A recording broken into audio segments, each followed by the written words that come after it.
Olá pessoal, sejam bem-vindos a mais um episódio do podcast Educação em Foco. Estou aqui hoje com Josimara Roesler, o Roesler, ou Rosla, né? Depende de onde a gente está no mundo. Josimara, é um prazer tê-la aqui, uma grande executiva da educação brasileira. Prazer, eu quero assim agradecer. Estou muito feliz de estar aqui. É uma alegria enorme estar participando desse seu podcast, Fabrício, que tem assim ganhado um espaço, educação em foco, né? Eu acho que nunca, principalmente a educação superior, que tem uma nova operação EAD, uma nova EAD e um novo semipresencial esteve tão em foco. Então, assim, em primeiro lugar, muito obrigado pelo convite nesse espaço maravilhoso, Sim, falando em sim. educação. Estamos aqui na Red House, É em São Paulo, incrível, um incrível. Fiquei estúdio fantástico aqui das encantadíssima escolas. com a estrutura da escola, com as pessoas que me receberam. Sensacional. Sensacional, é verdade. Josimara, pelo seu currículo deu para ver que você passou por muitos cargos importantes, foi reitora, já tem vários projetos de peso pesado na bagagem, principalmente na área do EAD, e hoje é consultora Roper, né, atualmente, mas com certeza novos projetos devem aparecer aí. Ah, e ao longo desses anos todos que você trabalha com educação, a legislação vem mudando e mudando muito. E é um vai e vem que ninguém sabe para onde vai no final. Né? Eu lembro que num passado mais recente, com esse EAD moderno, você tinha ali uma série de restrições. Começou-se com liberação de 20% de carga horária de cursos presenciais, muitas lacunas na legislação. A gente não sabia ao certo o que podia ser feito e o que é que não podia, porque não se mencionava no detalhe o que é que a regulamentação não estava refinada, né, naquele período. É, a gente tem um viés no EAD que eu acho que é prejudicial, que foi prejudicial no início, porque muitos cursos EAD surgiram para baixar custo e não como cursos realmente EAD com intuito pedagógico, etc. Então, eu lembro que a ideia inicial em muitas universidades era como eu uso o EAD para reduzir o custo presencial. E isso gerou uma cultura perniciosa, de certa forma, né, de qualidade, que me parece que agora, com essa nova legislação, você tem um contrabalanceamento ou uma reação do ponto de vista de legislação em relação a essas questões. Enfim, fazendo uma análise histórica aí, qual é a tua visão, antes de a gente entrar aí no miúdo do EAD, né, qual é a tua visão aí evolutiva desse processo? Né? O que aconteceu aí nos últimos 20 anos? Realmente eu comecei a fazer educação à distância lá em Santa Catarina em 1998, 99. Né? A educação à distância é o artigo 80, 96. Casada com um compromisso político, sai a LDB 939496 e se institui a década da educação. Em 10 anos, todos os professores da educação básica deveriam ter o diploma de curso, uma licenciatura de curso superior. Não é à toa que a educação à distância explode desde a sua origem com as licenciaturas e ainda hoje a pedagogia é um curso líder. E ela faz um trabalho espetacular na formação do professor em todo o Brasil, porque a modalidade, na época, a gente constrói um projeto com uma portaria, que eu lembro até o número 301, no qual você tinha um primeiro ciclo assim regulatório, mas um ciclo muito ligado ao desenvolvimento de metodologias e tecnologias para aportar esta operação escalável no Brasil toda com uma variável importante que era como que eu chego no interior do país com uma exclusão digital muito grande, né? Então, neste ciclo de desenvolvimento de metodologias e tecnologias, dá para se caracterizar um ciclo que surgem os primeiros AVAs, olhar para as diferentes mídias e linguagens e fazer a formatação e a modelagem dessas mídias, né? Então, teleconferência. Eu fiz educação à distância com teleconferência, videoconferência, com encontros presenciais ou não, com material impresso. E a gente, então, tem um pool, assim. E Santa Catarina, eu estava em Santa Catarina nessa época, nesta época, ele era considerado no Brasil um estado referência no desenvolvimento de tecnologias. Eu estava no projeto da UDESC, que estourou o Brasil. Imagina, essa década, 2000, início de 2000, a UDESC já tinha 15 mil alunos só na pedagogia no Brasil todo. E criamos a Unisul Virtual, que foi uma das primeiras universidades virtuais do Brasil, enquanto o mercado fazia a educação por satélite. Depois a gente teve um segundo ciclo, que foi o ciclo de revisão da regulação. Então a Unisul já era assíncrona, então? A Unisul nasce totalmente online. A gente faz um desenho com a equipe, no qual a Unisul nasce como uma universidade virtual. E a gente opta, naquele momento, por fazer um portfólio diferente que o mercado fazia. O mercado crescia muito nas licenciaturas. A gente vai no desenho da universidade online. A gente tinha as PUCs fazendo, a gente tinha a IEC em Brasília fazendo, a Católica de Brasília fazendo, e a Unisul vai num desenho. Então, ela foi pioneira na criação dos cursos da área de segurança pública, do curso de agronegócios. Fomos a única no Brasil a operar o curso de Direito à Distância. Fizemos parceria. Isso foi em que ano, Josimara? O curso de Direito a gente colocou em oferta em 2010, talvez um pouco antes, 2007, por aí. E ele vai, a gente aprova esse direito, coloca em oferta, com uma parceria com o Tribunal de Justiça de Santa Catarina. E os alunos que formaram nesse curso de Direito da Unisul Virtual formaram com um ENAD altíssimo. Nós criamos um curso de Direito muito forte. Então, a gente faz um portfólio muito olhando para as necessidades do mercado e no modelo online, operando no Brasil todo. E com um parceiro muito forte, que eram as Forças Armadas, que tinha um problema. O militar, ao ser transferido por ofício, ele migrava para outra cidade, ingressava em outra instituição, muitas vezes ele regredia no seu percurso acadêmico, porque não batiam as equivalências. Então, a gente cria a Universidade da Força Aérea, a Universidade do Exército, a Universidade da Marinha. Nós tínhamos, à época, quase 5 mil militares estudando. As organizações militares eram nossos locais de prova. Então, a gente tinha... Eram os polos. Porque a portaria 301, a educação à distância não nasce com a exigência de polo. O polo veio como uma medida, a gente tinha autonomia para trabalhar com locais de provas. O polo veio como uma medida para você fazer inclusão digital. Quer dizer, no modelo por satélite, eu tinha um ponto no qual o aluno ia naquele lugar para receber as teleaulas, né? E a Unisul Virtual fazia a entrega do conteúdo, diferente, seja impresso, seja por um ambiente virtual, com o professor, já fazendo live lá atrás. A gente já fazia assíncrona, né? Atividade assíncrona com o professor com uma live, a gente já fazia isso lá no início da década de 2000. Então, esse projeto ele era muito capilarizado no país. É impressionante isso. Essa parte da história. E aí a gente vive um outro ciclo, né? Que aí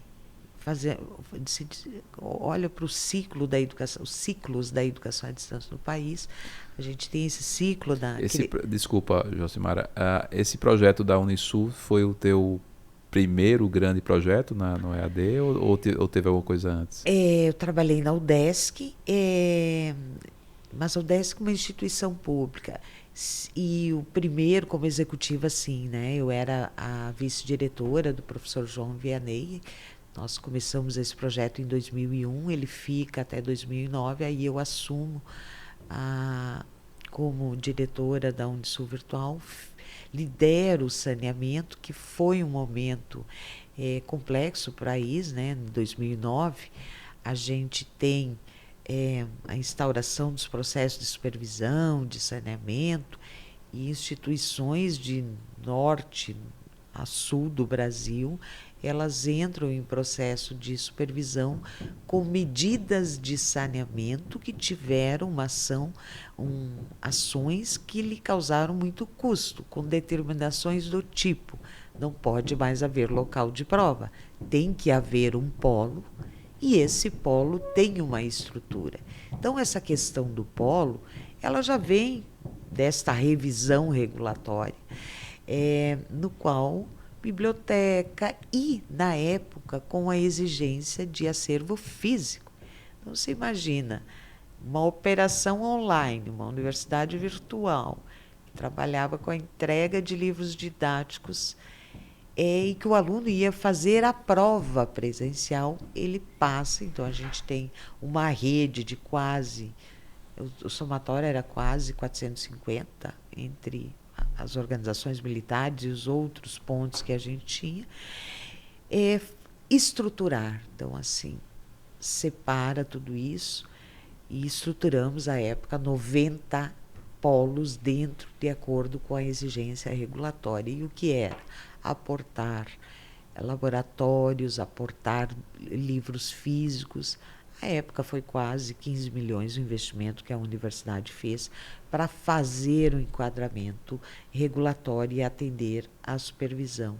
Porque à época veio também a exigência do tutor no polo, a exigência de livros físicos, a exigência de uma estrutura, sem contar a revisão que tinha que fazer na sede. Passa esse período de saneamento com o MEC, a gente vive em 2017, e é importante essa questão do decreto de 2017, porque ele revê a questão da expansão. Então, a educação à distância ela vai maturando. Primeiro, metodologia, tecnologia, depois intervenção ministerial na busca de uma revisão de qualidade, e aí a gente tem o decreto que vem e diz assim: agora quem tem um indicador mínimo pode operar com abrir esta quantidade de polos ano, chegando a 150, 250, conforme o indicador e o status da instituição. E aí a gente vê um volume, uma explosão da educação à distância no país, porque os polos chegam em quase todos os municípios do Brasil. O IBGE tem um dado muito interessante. Também porque virou franchise, né? Virou franquia. Ela explode, e aí isso ela ajudou, né? Vira um negócio. Vira, né? Um negócio. A educação à distância, ela toma uma maturidade no setor, que um polo ele é entendido como uma unidade de negócio, e unidade de negócio tem que ser bom para os dois, né, parceiros, né? Um negócio tem que gerar receita, tem que gerar crescimento, tem que gerar um produto que aporte qualidade e para aquela comunidade. E é importante num cenário o Brasil, pela estatística do IBGE, 75% dos municípios do Brasil têm até 25 mil habitantes. Isso é um dado muito importante. Eu saio da Unisul em 2012 e vou comandar uma operação no Rio de Janeiro da Rede Ilumino. Fico um ano e de lá eu vou para o Nordeste para ser a head da operação da Universidade de Tiradentes. Então, lá eu vou operar uma educação também com polo, com transmissão por satélite. Inclusive, a gente faz toda uma inovação daquele projeto naquela época. Mas lá, nessas andanças sul, sudeste, nordeste, eu pude verificar em loco a importância da educação superior, seja lá na Unisul. O militar foi para São Gabriel da Cachoeira. Quando a gente viu, a gente tinha 50 alunos em São Gabriel da Cachoeira. Lá em Sergipe, em cidades do interior, encostadas no Rio Amazonas, municípios de 1.000 habitantes, quando você ia para o polo, você percebe o polo, na perspectiva, então, do aluno, não de negócio, é o lugar que ele vai para relacionar, para aprender e para fazer, inclusive, uma convivência. Então, a gente tem esse ciclo. A revisão em 2017, ela explode o crescimento de polos no país. E aí a gente vê o volume. Mas tem um outro fator que faz a explosão da IAD acontecer. A gente chega em 23, com 56% do total dos alunos do censo, majoritariamente alunos de educação superior à distância. É que ingressou 17, 18, 19, todos os cursos entraram no portfólio. As engenharias, a saúde, né? Biomedicina, nutrição, gestão hospitalar, fisioterapia, na área de engenharia, a civil, a de software, a de produção. Na perspectiva de um município, vou pegar um exemplo de Nordeste, de Porto da Folha, que eu tinha um polo em Porto da Folha, mandar um aluno, um filho, para uma capital, né, seja em qualquer Muito lugar, dispendioso. Tem o custo familiar. Então, a educação à distância, ela chega com todas as áreas de conhecimento, chega na cidade e chega aportando também um preço que cabe no bolso. Porque o aluno da educação à distância é um aluno de uma classe C, D e E, basicamente, e um aluno, e eu vivi isso muito forte em mais de uma operação, que muitas vezes carrega um IDD muito ruim, que é o resultado dele. Ele Sim. entra com... Então, você tem todo um desafio de nivelar, retomar os conhecimentos, inclusive de matemática, Mas isso eu estou falando de um aluno que era mais adulto, porque no último dado do censo... A idade diminuiu. Que parou. A média do porque aluno. havia um estoque de adultos que não conseguiram ir para o ensino superior, de gente mais velha mesmo, que já estava no mercado de trabalho e que retornou para a sala de aula. E esse estoque está se esgotando. Né? E hoje a gente tem esse estoque. Eu não sei até que ponto esse estoque se esgotou, não tenho números para afirmar isso. Mas, obviamente, que o tempo vai passando, essas pessoas estão ficando cada dia mais velhas e vai ficando mais difícil até que elas voltem a estudar até pela idade. Então, é uma questão de tempo para o estoque acabar. E demograficamente, como a gente tem uma redução demográfica, então a gente vai ter mudanças de mercado aí bem pesadas, né? Porque você vai ter uma redução demográfica por um lado e o estoque do outro lado está se acabando. E assim, mundo VUCA, mundo em transformação, aceleração, principalmente pós-pandemia, da tecnologia, né? A tecnologia realmente está mudando todo o mundo do trabalho. E esse é um dado. E tem um outro dado, que é o dado que vem aumentando muito do aluno neném, que esse aluno aqui, nós estamos nessa escola aqui, que é uma escola classe A, claro, mas assim, um aluno que nem estuda e nem trabalha. Então, por que a gente está sendo ineficiente em ensino superior e não estamos atraindo este aluno? Não, porque o dado nosso de educação superior é um dos mais baixos do mundo, da América Latina, inclusive. Você não acha que houve uma certa falta, vou chamar isso, mas pode ser que eu esteja errado, uma falta de estratégia mercadológica, educacional, em termos de política pública em relação ao EAD, no sentido de que eu sei que no Brasil o índice de ensino superior é baixo ainda, em em relação aos países desenvolvidos, mas é muito mais baixo em relação ao ensino técnico. Sim. Né? Você pega a Alemanha, por exemplo, metade da força de trabalho é ensino técnico. Só metade vai para o ensino superior. E no Brasil a gente tem um déficit gigante no ensino técnico. Então a gente teve aí, como você relatou, um aumento muito grande do portfólio do ensino superior no EAD. E a gente sabe que é muito mais complexo trazer o ensino superior para o EAD com custo baixo, porque certos custos envolvem uma logística que mesmo no EAD ela é cara. Enquanto que talvez em vários cursos de ensino técnico que traria empregabilidade rápida para esses nem, eles foram meio que colocados ali na margem do processo. Inclusive, houve grandes investimentos na construção de escolas técnicas presenciais e eu não vi esse movimento dentro do EAD. O que é que você acha sobre isso? Primeiro, que o ensino técnico ele está vinculado aos conselhos, né? Ao Estado.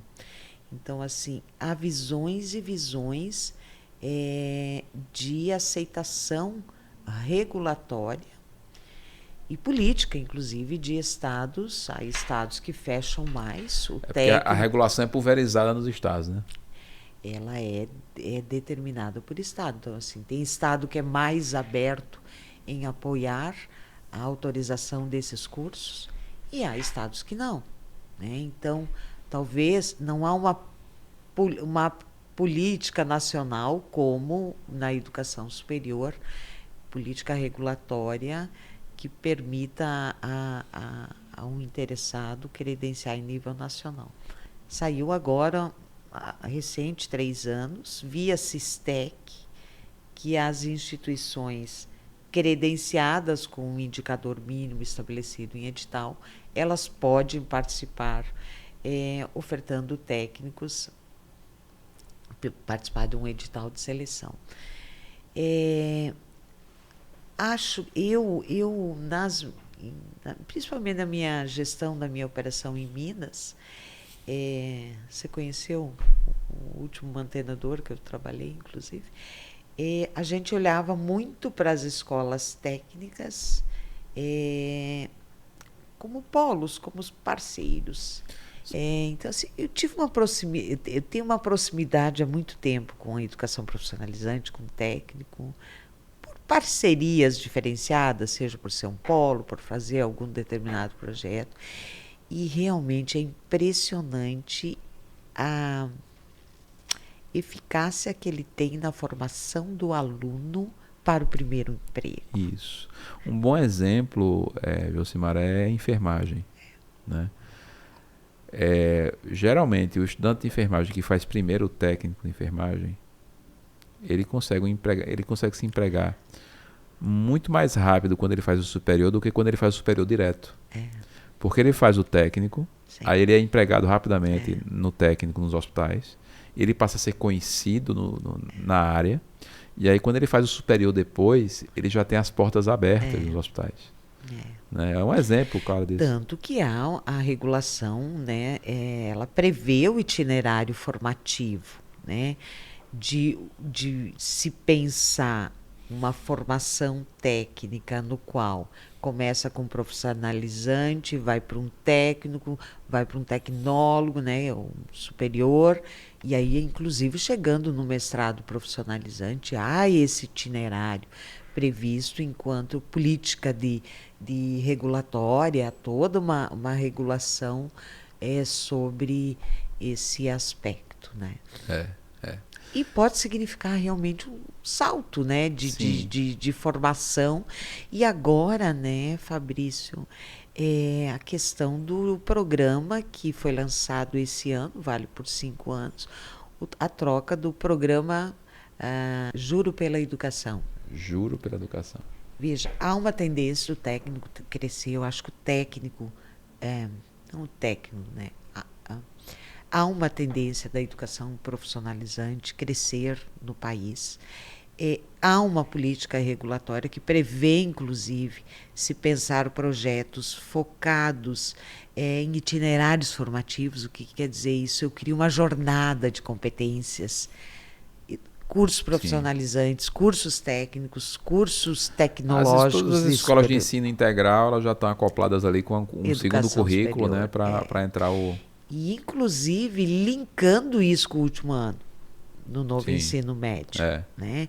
Então, há uma tendência de o Brasil crescer nessa questão do técnico, e há, inclusive, lançado pelo governo um edital chamado Programa Juro pela Educação, no qual as dívidas dos estados podem ser reduzidas por meio de cursos técnicos e os profissionalizantes. Cursos técnicos eles gerariam créditos para a redução da dívida do Estado por meio desse programa Juros pela Educação.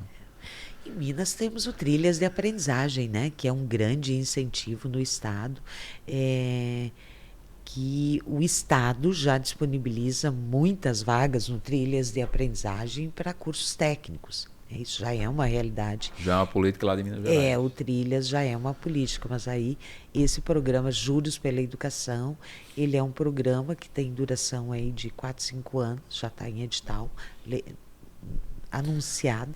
Josimar, eu sei que você dá consultorias para grandes grupos educacionais e também médios e pequenos, enfim, mas grupos que querem adequar o seu projeto EAD à legislação vigente. Não só a adequação da legislação, mas você também assessora na parte logística, operacional, e eu sei que você também ajuda essas instituições a, vamos dizer assim, chegar numa equação matemática que o investimento, né, vale a pena, chega a valer a pena, porque eu sei que agora, com essa nova legislação aprovada, o jogo de xadrez aumentou a complexidade, né? Em termos financeiros e administrativos dos cursos EAD. Quais são os pontos que você destacaria aí como pontos nevrálgicos dessa nova legislação EAD e que as instituições assim, têm que prestar bastante atenção para não fazer bobagem e entrar aí numa fria?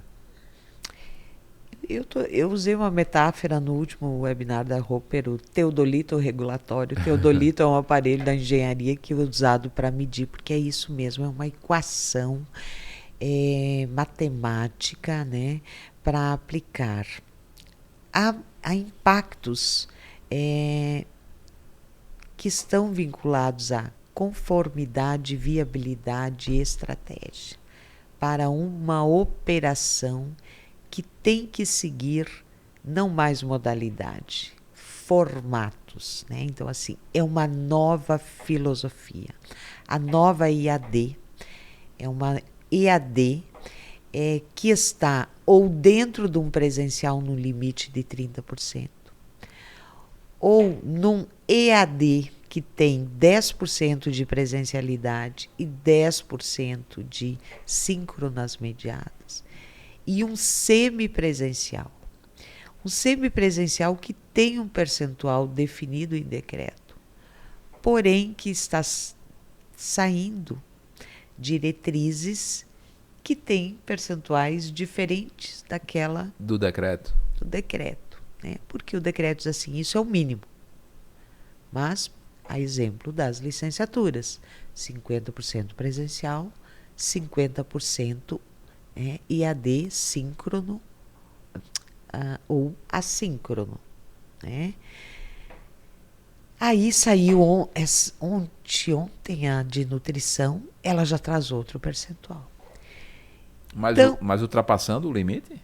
Ou dentro do limite? Dentro do limite. Então, assim, a arquitetura que saiu faz 3 semanas, ela ultrapassa, ela chega a quase 60% de presencial. Mas como é que a regulamentação vai superar o decreto? O decreto está dizendo assim que poderá sair atos complementares do ministro para normatizar.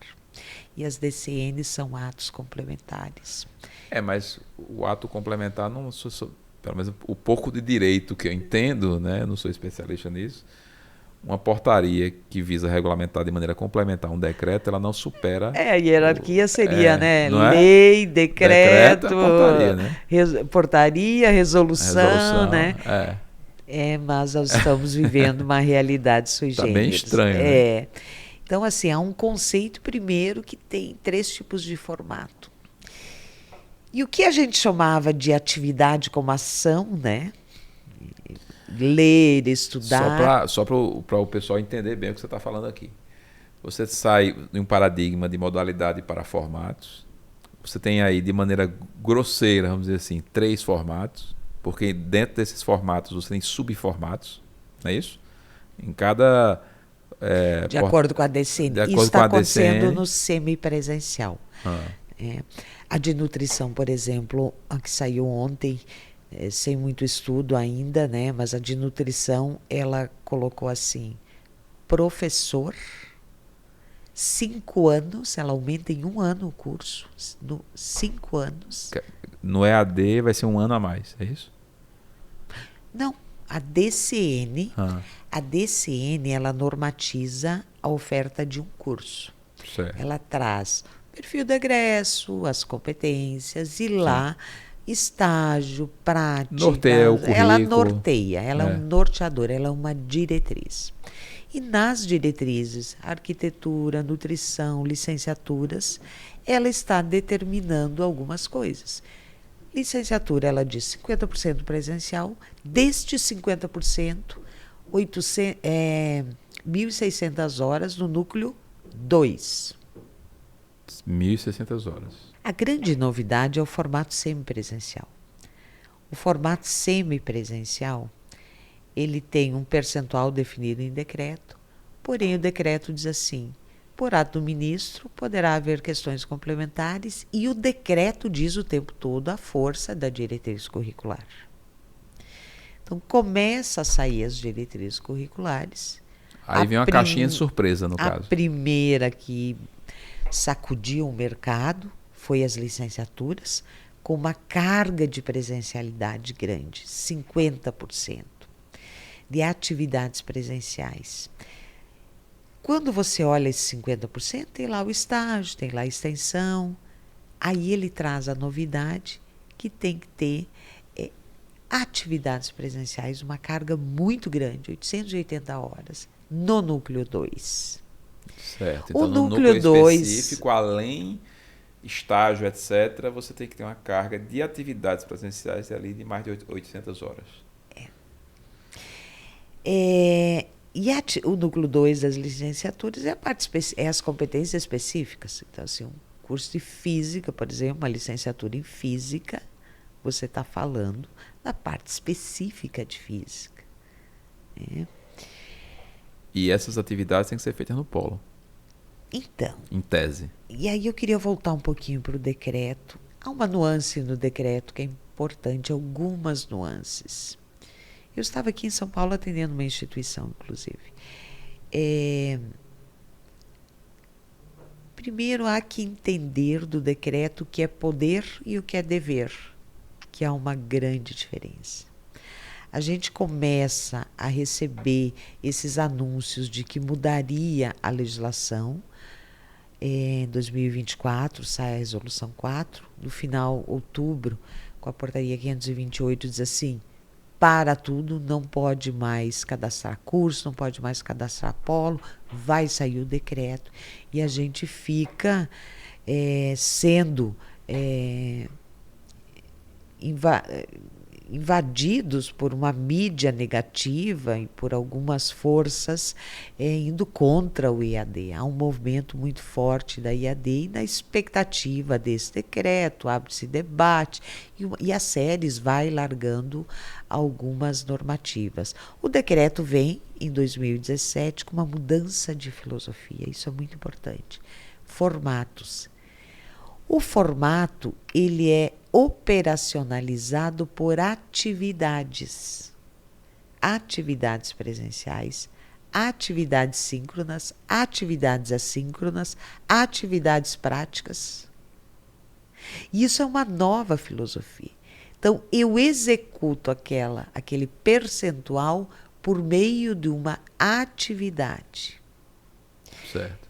Então, a reengenharia de um curso hoje, ela segue o formato determinado, o percentual definido e a observância da DCN, que pode trazer exigências próprias. O que eu estou vendo aí, Jucimara, é que além da observância de ser presencial ou ser EAD, a DCN ela vai mexer também e interferir no design instrucional que você vai ter que executar no curso.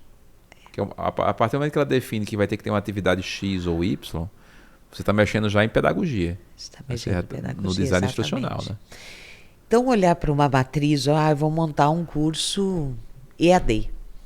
Primeira decisão, equação, que você usou muito bem a palavra, eu tenho usado muito essa palavra, é qual unidade curricular é no formato de atividade presencial, no formato de atividade síncrona, no formato de atividade assíncrona. Há uma nuance do decreto bem importante. Você perguntou, tem que ser no polo? Não necessariamente.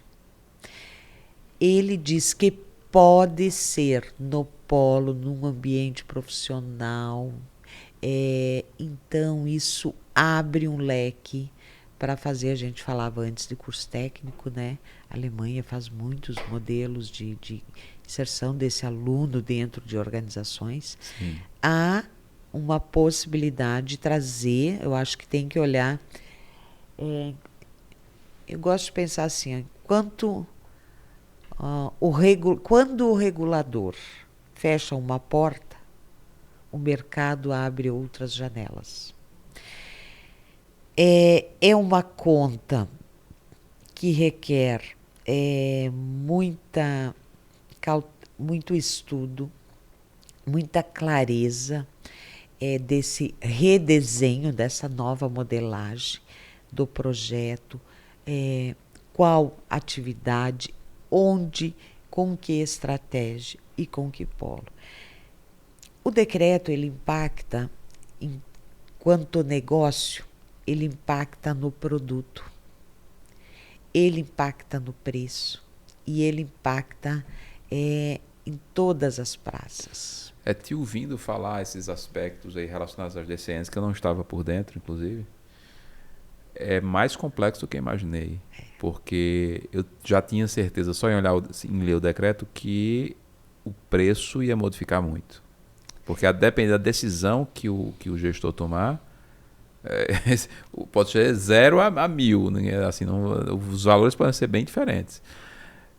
Mas aí, entrando nessa seara pedagógica que as DCNs estão entrando, aí é que você aumenta muito a complexidade. Vou te falar da arquitetura, por exemplo, que eu fiz uma conta para a arquitetura. DCN da arquitetura saiu, ela diz o seguinte: 40% das atividades práticas, 40% do total da carga horária do curso, das atividades práticas, tem que ser em ateliês, com um professor. Quando fala ateliê, seriam os escritórios de ateliê é aquele laboratório que você tem dentro que tem aquelas mesas, né, com régua. Basicamente um ateliê simples. Eu conversei isso muito com alguns profissionais da área recentemente. Um ateliê mais simples. Vamos pensar um ateliê basicão, com uns 15 computadores. Computador de arquitetura não é qualquer computador, porque ele tem softwares são caros e são pesados. Pesados em termos de processamento. Então, você tem lá uns laboratórios. Vamos pensar 15 computadores, um espaço integrado, com as mesas, com os equipamentos. R$60 mil, mais ou menos. Mas aí a DCN diz o seguinte: tem que ter o professor também. E aí faz a conta do professor. Em Minas Gerais, o piso de um professor, nós somos quase R$60, mais 20%, mais 10%, estabelecido em convenção. Então, a conta para fazer uma arquitetura fora da sede, o investimento e o custo dela aumentou significativamente. O que isso quer dizer na prática? Uma operação que tem 300 polos, todo o portfólio da IAD vai rodar bacana. Mesmo aportando os 10% de presencialidade, roda. Só que toda a saúde, toda a engenharia, todas as agrárias elas viraram semipresencial, com o desafio de redesenhar essa operação com as práticas de acordo com essa equação que a gente comentava. Então, para eu aplicar uma arquitetura, por exemplo, eu vou ter que olhar para a minha rede de polo e fazer várias análises. Sim. Inclusive o tamanho do polo do meu parceiro. Sim, fisicamente. Entende? Então, na questão da viabilidade, é bem isso, Fabrício, você falou. É uma nova redesenho. E a dependendo do nível de sofisticação que vierem essas regulamentações nas DCNs, pode ser que tenha polos que só atuem em arquitetura e engenharia, ele não consiga absorver a área de saúde, por exemplo, e vice-versa. Pode ser que a gente tenha polos específicos. Né? Exato. Então, enquanto negócio, o mantenedor, os gestores vão olhar para a minha rede. Bom, a minha conta para ofertar um semipresencial, e quando a gente vai para a licenciatura, é muito preocupante, porque já há uma falta de professores formados no país. Sim. Né? Você mora no Nordeste, eu tive a grande honra e alegria mesmo, de verdade, de morar no Nordeste, e perceber como no Norte a gente percebe a importância da chegada da educação à distância nessas zonas remotas da Amazônia, ou mesmo no sul do Brasil, ou mesmo aqui em São Paulo, onde nós estamos hoje, porque ele chegava, né, dando toda a opção de formação para aquela comunidade. Então a gente vai passar, temos um sério risco agora de chegar num município pequeno e não ter mais um curso da área da saúde para esse menino fazer. Esse menino vai ter só um portfólio da área de humanos e sociais que eu consigo fazer EAD. Outro ponto de atenção, Josimara, é como o MEC vai fiscalizar isso, né? Porque a complexidade fiscalizatória também aumentou, né? Nossa!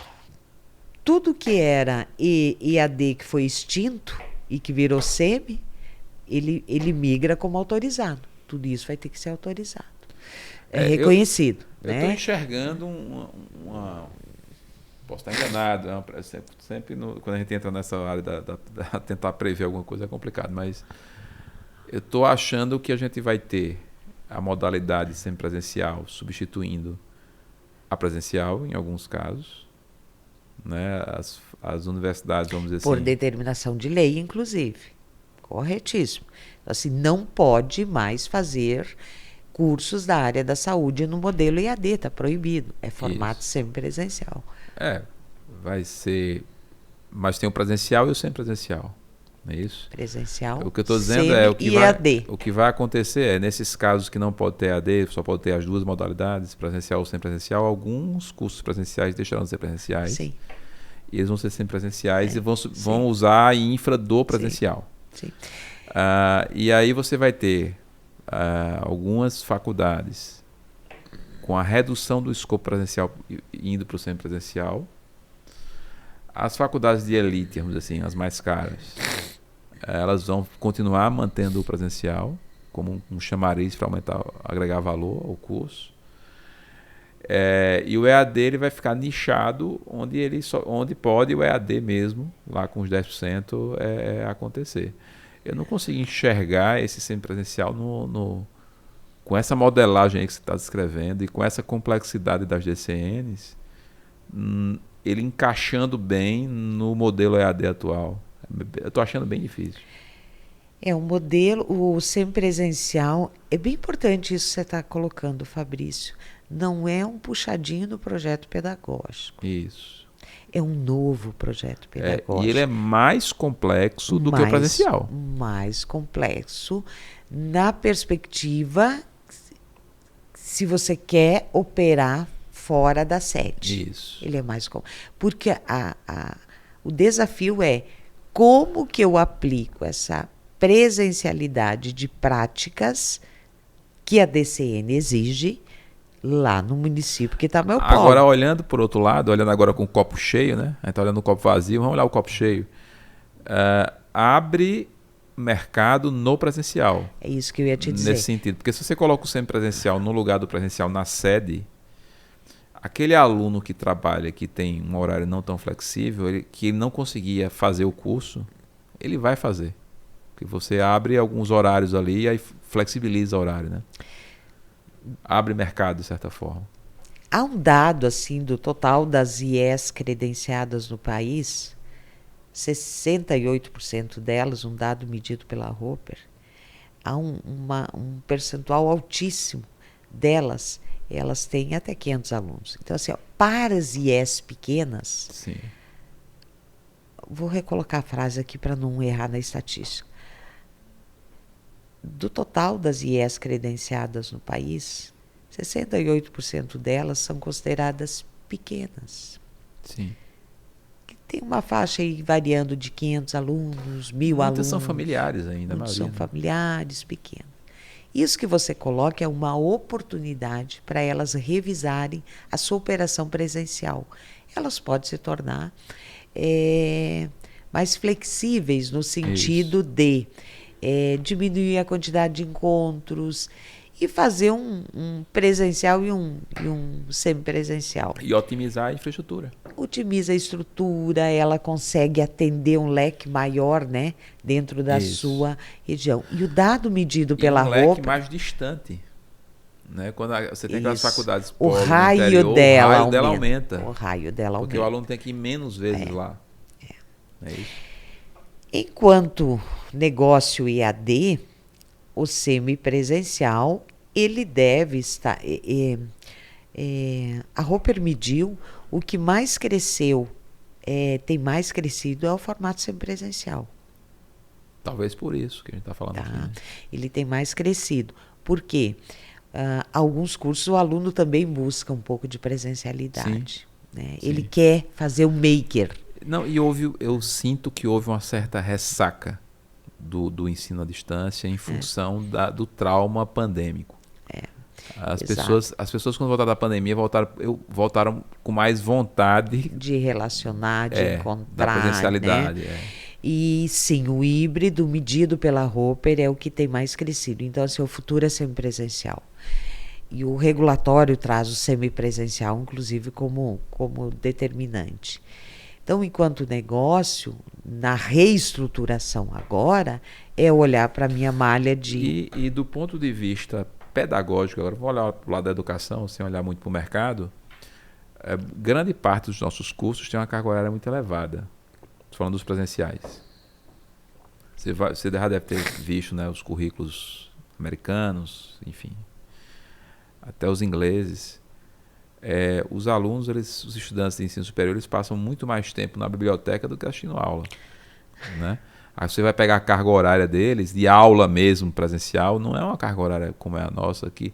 Você tem aluno de medicina no Brasil, ele chega 7 da manhã na universidade, sai de 6 da tarde, quando você vai ver, ele assistiu aula o dia inteiro. Né? E às vezes você pergunta, peraí, e a hora que ele vai estudar mesmo? Que ele vai... quase não tem muitas horas livres, né? A nutrição, por exemplo, voltando à nutrição, aumentou 1 ano de curso. Estados Unidos é 3 anos e meio. Então, assim, é um cenário preocupante que requer olhar para ele como um todo, fazer a conformidade de forma viável e tomar decisões estratégicas. Sim, sim. Qualquer erro agora... De maneira que eu consiga dizer... eu consigo crescer a médio e longo prazo de forma sustentável. Sim. Então, provavelmente, conversando com uma instituição recente, ela disse, Mário, eu tenho 350 polos. Então, assim, na minha rede de polos, eu vou olhar qual o polo que eu vou manter com determinado portfólio, qual, num determinado formato EAD ou semipresencial, considerando o porte da cidade, considerando a estrutura do meu atual polo, que eu vou ter que fazer a conformidade. Em termos de educação superior, me preocupa muito os municípios, né, pequenos que podem ter uma restrição de cursos nas suas cidades, o que é muito ruim para o país, né? O que é muito ruim para o país. Você tirar a possibilidade de um menino ser engenheiro porque não tem nenhuma instituição lá que consegue ofertar um curso de engenharia ou um curso de biomedicina pelas exigências, ou um curso de arquitetura pelas exigências de infra, de pessoas. E que é outro tom do decreto, né, Fabrício? A gente conversava, eu e você antes, né? A questão, o outro tom do decreto é os recursos humanos. Sim. Isso aí é outro desafio que é. É um outro desafio importante a ser medido. Eu tenho falado para as instituições, procura entender o que é pode e o que é deve. Porque poder não necessariamente é dever.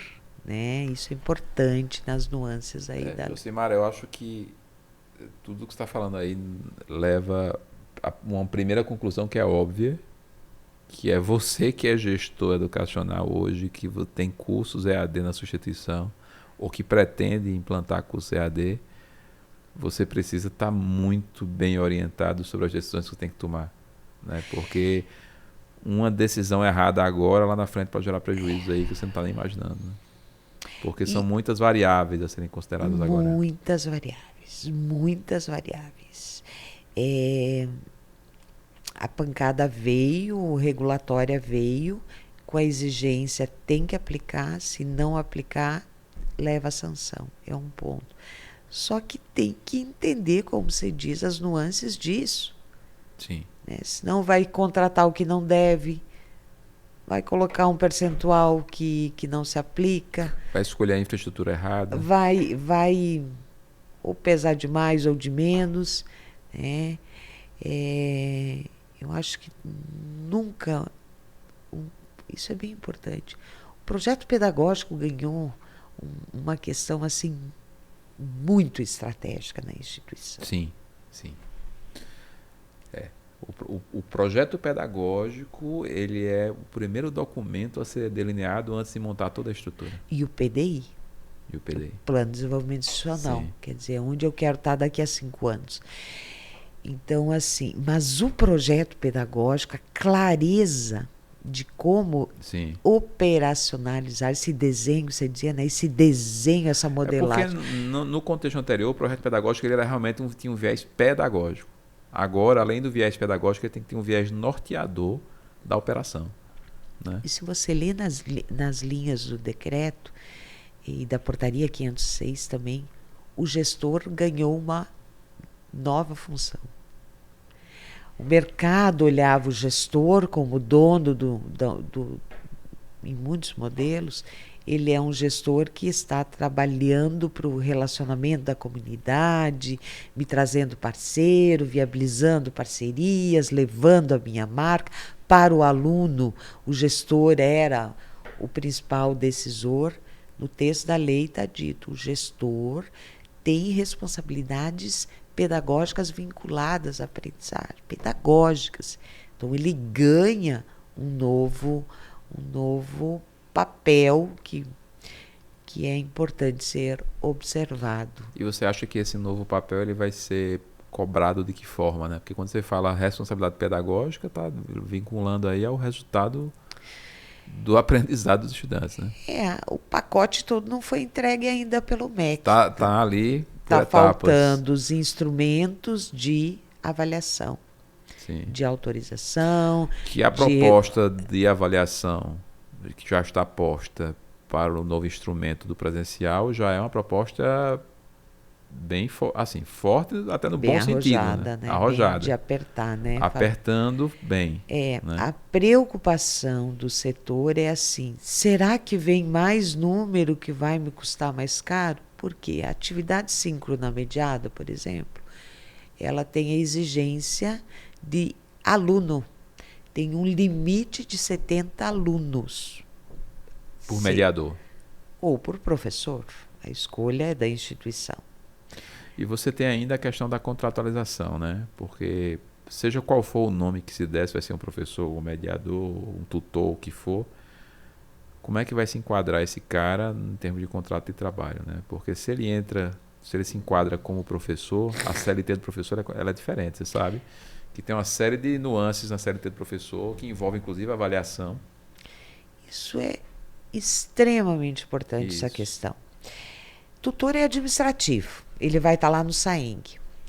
Professor, ele está lá no Simpro, resolvido. O MEC cria uma categoria nova chamada mediador pedagógico, que não tem CBO.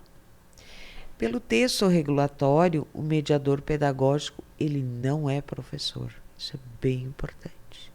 E qual é a formação desse cara? Ele é um graduado que tem pode ser um especialista da área de conhecimento que ele vai atuar.